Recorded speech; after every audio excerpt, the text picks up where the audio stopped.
गोरबोनि दायरियाव लिरबाय आं नोंनि मुं खोमोर हायै बादि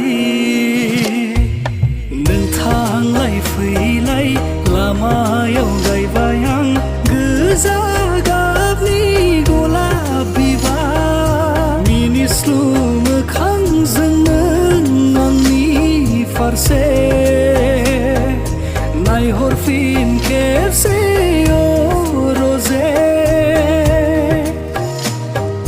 रिजि रिजि हाथाइजों नों आंनि फारसे